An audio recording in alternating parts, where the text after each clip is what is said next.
شاید وہ بات اس طرح نہ ہو سکتا ہے کہ نتائج جو ہیں کیونکہ ہماری نظر میں یا ہمارے جو کے پی کے دوستوں سے بات ہوتی ہے یا جرنلسٹ سے بات ہوتی ہے، اس پہ کوئی شک نہیں کہ وہاں پر پاکستان تحریک انصاف مضبوط ہے، وہاں پر وہ آج بھی ان کا ووٹر موجود ہے، لیکن جس طرح سے ان کی نشستیں آئی ہیں جس میں جے یو آئی فے خاص طور پر جس طرح سے ڈینٹ ہوئی ہے، تو ہو سکتا ہے کہ بعض جگہوں پر ایسے نتائج ہوں جو مینیپولیٹ کیے گئے ہوں، کیونکہ وہاں پر ایک عرصے سے ان کی حکومت ہے، وہاں پر سارا سٹاف جس طرح یہاں پر الزام دیا جاتا ہے کہ یہاں پر کوئی ایک جو گروپ ہے یا نگران حکومت تھی وہ کوئی سپورٹ کر رہی تھی نون لیگ کو یا سندھ میں پیپلز پارٹی کو، تو ہو سکتا ہے کہ وہاں کا جو سیٹ اپ ہے وہ پاکستان تحریک انصاف کو سپورٹ کر رہا تو ہو سکتا ہے کہ کسی صوبے کے اندر کوئی تبدیلی جو ہے نا اس کے بڑے واضح چیزیں نظر آ جائیں، یا ہو سکتا ہے کہ آپ کے جو قومی اسمبلی ہے اس کے اندر جو اس کے اندر تبدیلی ہو جائے۔ میرا خیال ہے حکومت تبھی بولتی ہے جب اس کو لگتا ہے کہ یہ اس کے فائدے کی بات ہے۔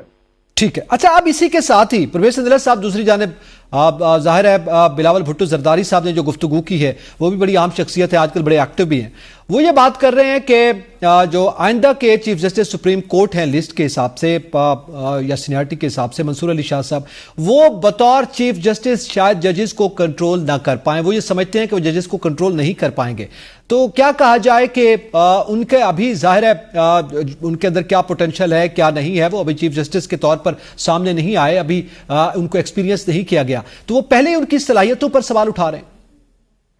اچھا نکی، سب سے پہلے تو تمام جو دوست بیٹھے ہوئے ہیں ان کو میرا سلام، اور دوسری بات یہ ہے کہ وہ یہ جو شاہ صاحب ہے نا، انہوں نے میرے خیال میں وہ جو ان کی تاریخی تقریر ہے نا جو جذبات میں آ کر گئے ہیں، انہوں نے اس کے لیے زیادہ مسائل پیدا کیے ہیں، ادروائز ہو سکتا ہے سنی سنائی باتوں پر کوئی اتنا غور نہ کرتا یا اتنا اثر، لیکن وہ جو انہوں نے سر عام کھڑے ہو کر بیچ چوراہے میں ایک تقریر کی، ظاہر ہے وہ ایک کنونشن تھا، اور وہاں پھر اس کے بعد پھر انہوں نے پاکستانیوں کے بجائے امریکنوں کے ساتھ بیٹھ کر وہاں پر بھی یہ پیغام دینا کی کوشش شاید کی ہوگی۔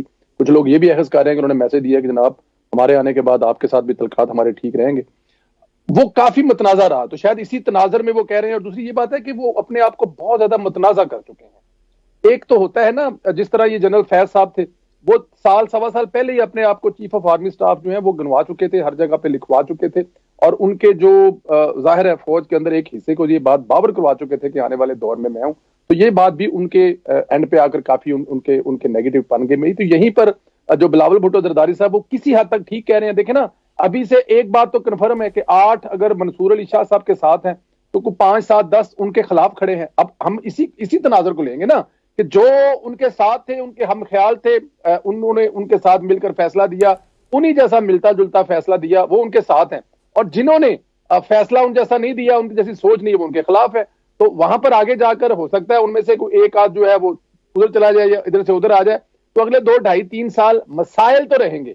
شاہ صاحب اتنی آسانی سے سپریم کورٹ چلا نہ سکیں گے، تو بلاول بھٹو زرداری صاحب اس تناظر میں بات کریں تو میرے خیال نہیں، جس فارمولے کے تحت سندھلت صاحب آپ کہہ رہے ہیں کہ 5 ان کے ساتھ تھے، 8 ان کے ساتھ تھے، تو اس طرح تو جو موجودہ چیف جسٹس ہیں جسٹس قاضی فائز عیسیٰ صاحب، ان کے حوالے سے بھی پھر ظاہر ہے متنازع تو ان کو بھی قرار دیا جا رہا ہے، ان کے حوالے سے بھی انگلیاں اٹھائی جا رہی ہیں، اور خود ججز میں بھی اختلاف رائے آپ کے سامنے ہے، تو پھر تو ان کی صلاحیت پر بھی یہ سوال اٹھتا ہے اس بیان کے بعد۔ نہیں، اعتزاز آپ کی بات ٹھیک ہے، وہ کیا جا رہا ہے۔ دیکھیں اس ملک میں اب اچھا کون ہے، فیصلہ کون ہے، برا کون ہے، یہ پاکستان تحریک انصاف کا سوشل میڈیا طے کرے گا۔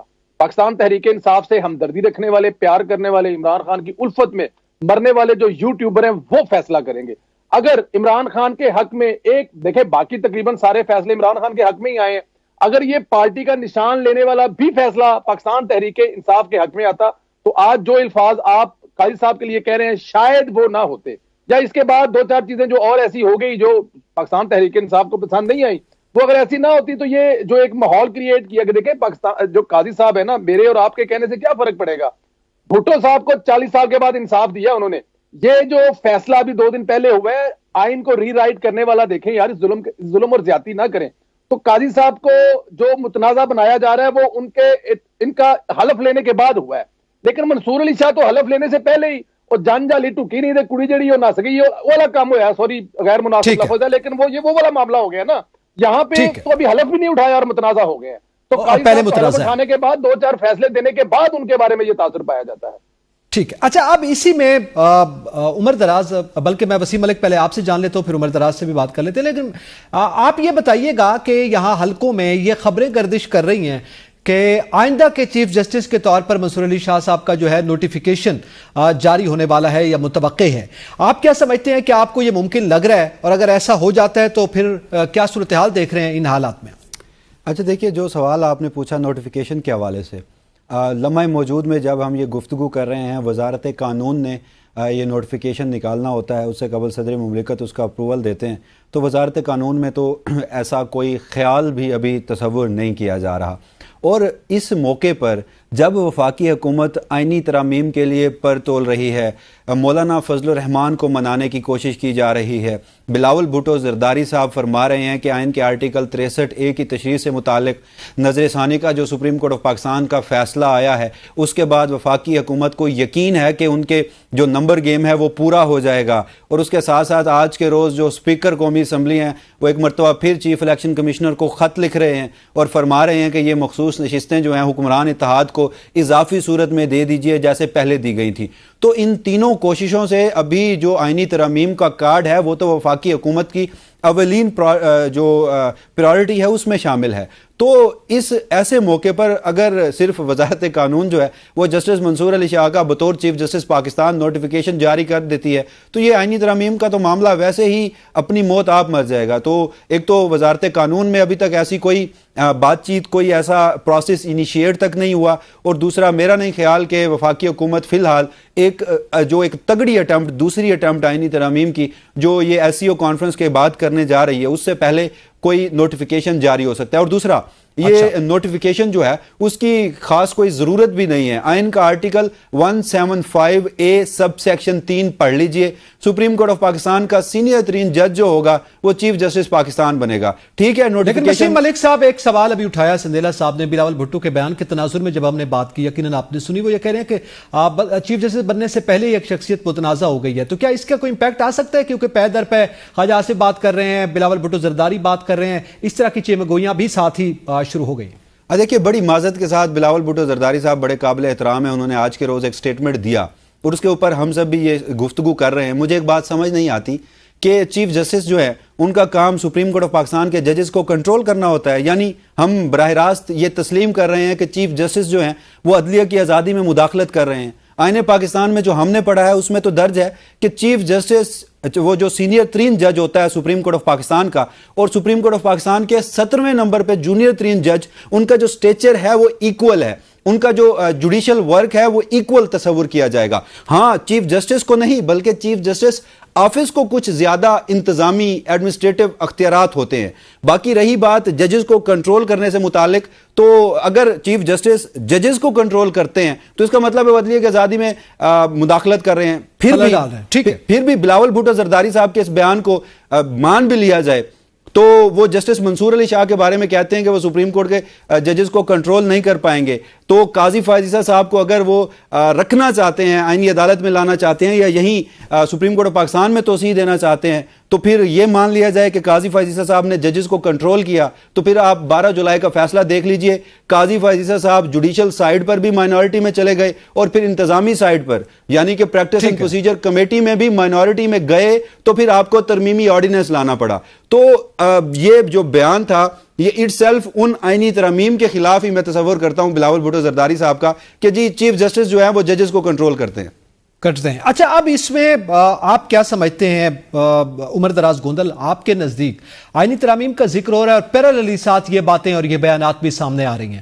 آئینی ترامیم جو ہیں وہ اب شنگھائی تعاون تنظیم کا جو اجلاس ہونے جا رہا ہے اس کے بعد تک مؤخر کر دی گئی ہیں, اور آج پھر مولانا صاحب کے ساتھ بھی ملاقاتیں اور ان کے حوالے سے یہ بیانات سامنے آئے ہیں کہ وہ مشروط طور پر رضامندی کا اظہار بھی ان کی جانب سے کیا گیا ہے. کیا حقائق دیکھ رہے ہیں آپ؟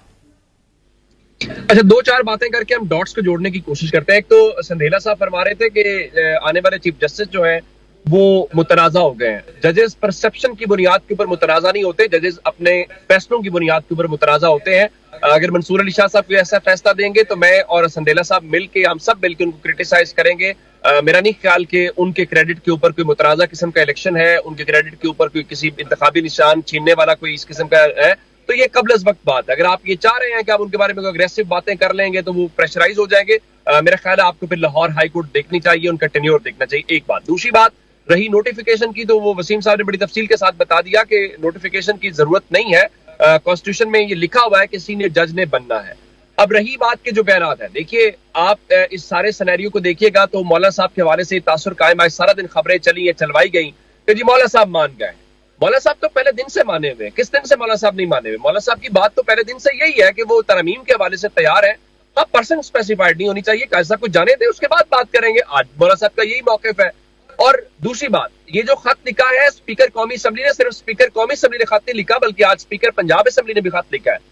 یہ اٹ سیلف بتاتا ہے کہ گورنمنٹ کا نمبر پورا نہیں ہے. اگر گورنمنٹ کا نمبر پورا ہوتا تو گورنمنٹ آج کسی بھی صورت کے اندر جو ہے وہ یہ خط نہ لکھتی اور یہ مطالبہ نہ کرتی کہ ہمیں سیٹیں دی جائیں. یہ ارینجمنٹ کرنے کی کوشش کی جا رہی ہے, لیکن اس سب کے بیچ میں ہماری نظریں نیشنل اسمبلی کے اوپر ہیں. ہم سب نیشنل اسمبلی کو اس ایکویشن کو بنا رہے ہیں. جو اصل گیم چینجنگ فیکٹر ہے وہ سینٹ ہے. وہ دو وجوہات کی بنا کے اوپر ہے. سینٹ کا ہاؤس مکمل نہیں ہے, صوبہ خیبر پختونخوا کی نمائندگی نہیں ہے, وہاں پہ الیکشن نہیں ہوا. ایک پوائنٹ تو یہ ہے. دوسرا, وہاں پہ آپ کیسے کریں گے, یہ ایک بہت بڑا سوال ہے. اگر مولانا صاحب آپ کی حمایت نہیں کرتے, جو کہ نہیں کرنے جا رہے. دیکھیے سچی بات تو یہ ہے کہ قاضی صاحب کی اب شاید سسٹم کو ضرورت اگر ہو بھی تو وہ اتنے مہنگے پڑیں گے سسٹم کو کہ آپ دیکھیے کہ وکلا آپ کے خلاف ہیں, پولیٹیکل پارٹیز آپ کے خلاف ہیں. صرف دو لوگ ہیں, صرف دو پارٹیز ہیں جو اس وقت چاہتی ہیں کہ ان کو ریٹین کیا جائے. اور وہ آج جس طرح آپ خواجہ آصف کے بیان کی بات کر رہے تھے, بھائی یہ کون سے ملک کے اندر ہوتا ہے جہاں پہ آپ یہ کہیں کہ ہمیں خدشہ ہے الیکشن آڈٹ کا. آپ کو تو بسم اللہ پڑھنی چاہیے. آپ تو لوگوں کے شکوک و شبہات کے اوپر مہر سب کر رہے ہیں. بالکل صحیح. الیکشن 8 فروری والا متنازع ترین الیکشن ہے, بدترین دھاندلی ہوئی ہے, نتائج تبدیل. یہ خدشات بذات خود بتا رہے ہیں, یہ بتا رہے ہیں. لیکن ایک بات کنفرم کیجئے گا عمر دراز, ایک بات کہنا چاہیے تھا, ہمارا کوئی خدشہ نہیں ہے. کسی نے اکتوبر میں کرنا ہے, آپ ستمبر کے اندر اس کو کھول لیتے, آپ اگست کے اندر کھول لیتے. بھائی یہ کون سا ڈر ہے؟ تو اس لیے میرے خیال سے حکومت فرسٹریٹڈ دکھائی دے رہی ہے. اچھا, اب اسی میں عمر دراز آپ نے ایک بات کی کہ مولانا فضل الرحمان راضی نہیں ہے, وہ نہیں مانیں گے. لیکن دوسری جانب سے یہ اطلاعات ہیں کہ وہ کنڈیشنل ظاہر ہے, جیسے ابھی آپ نے ذکر کیا, بلکہ انہوں نے یہ ڈیبیٹ اوپن کی تھی کانسٹیٹیوشنل کورٹ کے حوالے سے. تو دوسری جانب یہ بھی ہے نا کہ جو مولانا صاحب کی تجاویز تھی وہ حکومت نے مان لی ہیں. تو کیا اس صورت میں آپ کیا نتیجہ دیں گے؟ کیا تجاویز ہیں؟ وہ تجاویز کہہ رہے ہیں قاضی فائز عیسیٰ کو گھر جانے دیں. کیا تجاویز مان لی گئی ہیں؟ وہ کہہ رہے ہیں کہ فوجی عدالتوں ہماری بات سے پیچھے ہٹیں. کیا اسے ہٹ گیا؟ یہ ساری ایک پرسپشن بلڈ کی جا رہی ہے.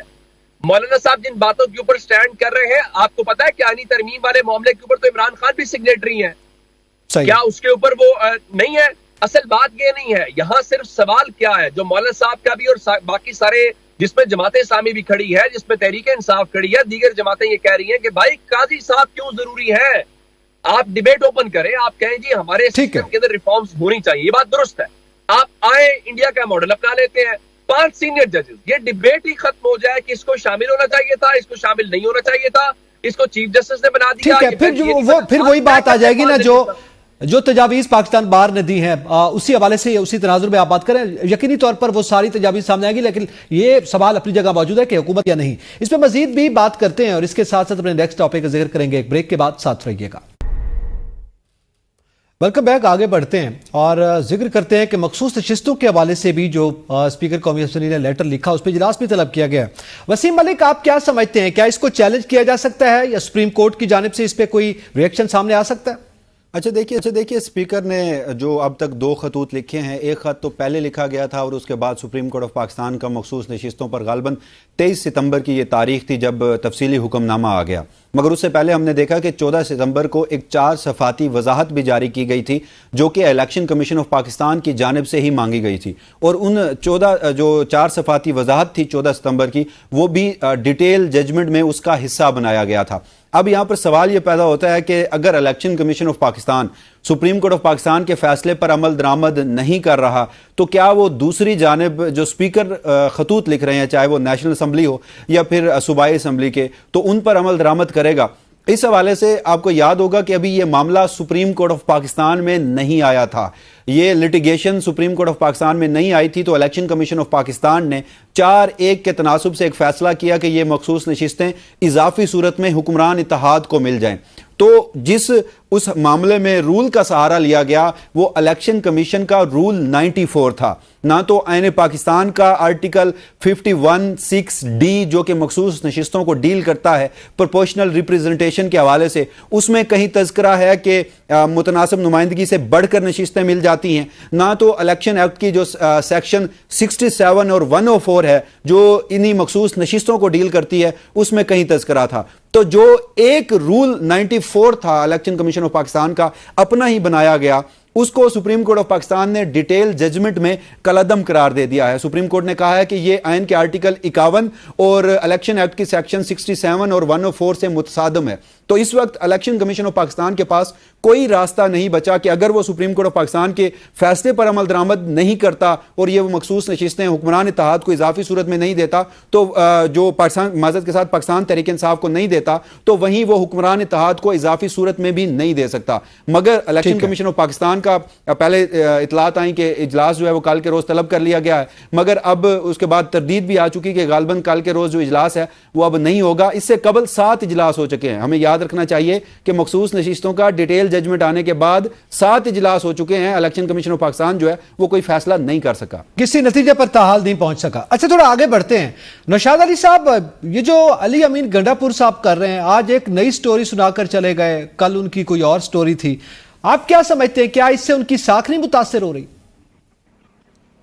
میں سمجھتا ہوں کافی متاثر ہوئی ہے۔ آپ سوشل میڈیا پر پاکستان تحریک انصاف کے جو دوست یا جو سمپتائزرز ہیں ان کے ریاکشن کو دیکھ ہی رہے ہوں گے کہ جو علی امین گنڈا پور صاحب ہیں ان کے اوپر بڑا آرگیومنٹ ہو رہا ہے۔ نہ صرف وہ بلکہ آپ کو پتا ہے کہ جو ان کی اپنی سیاسی کمیٹی کی میٹنگ ہے اس میں بھی یہ آرگیومنٹ کیا گیا ہے، ان سے سوالات جواب مانگے گئے ہیں کہ یہ کیسے کس طرح پہنچے، اور پھر یہ بات بھی سامنے آ رہی ہے کہ ان کے بیانات میں بہت سے جھول ہیں، جو وہ ایک کہانی جو آپ کو بھی جس کے آپ نے بھی کہانی کا نام دینا مناسب سمجھا، وہ کہانی انہوں نے گھڑ دی۔ دیکھیے بات یہ ہے کہ نہ علی امین گنڈا پور صاحب پورا سچ بتا رہے ہیں، نہ ہی حکومت پورا سچ بتا رہی ہے۔ آپ مجھے یہ بتائیے کہ جو اصل جو معاملہ ہے اسلام آباد میں، جو احتجاج ڈی چوک میں تھے جو ہونا تھا، کیا وہ ہو سکا؟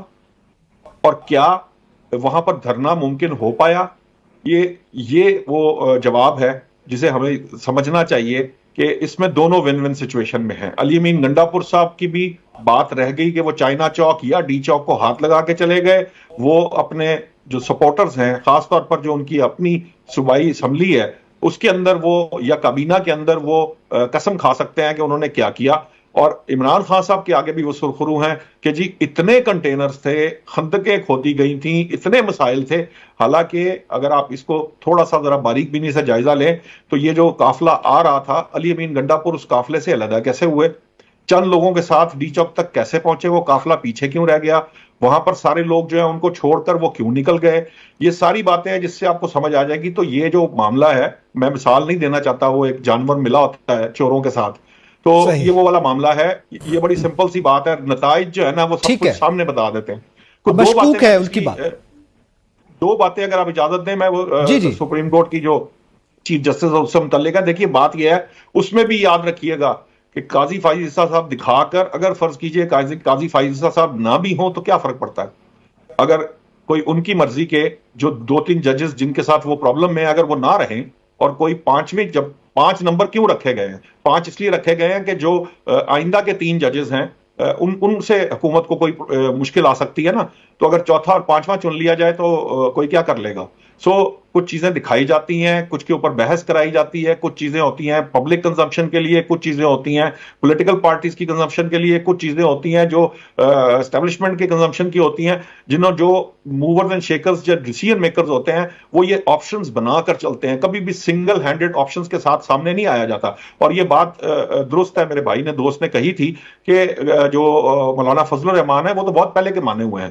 کچھ چیزیں جو ہیں وہ حکومت اپنی سائٹ سے بھی وہ نہیں کرنا چاہتی جس سے کسی اسٹیبلشمنٹ کو فائدہ ہو یا کسی اور سیاسی جماعت کو ان فیوچر فائدہ ہو۔ انہوں نے بھی وہ کام کرنا ہے جس سے آئندہ کے لیے وہ سیف رہ سکے۔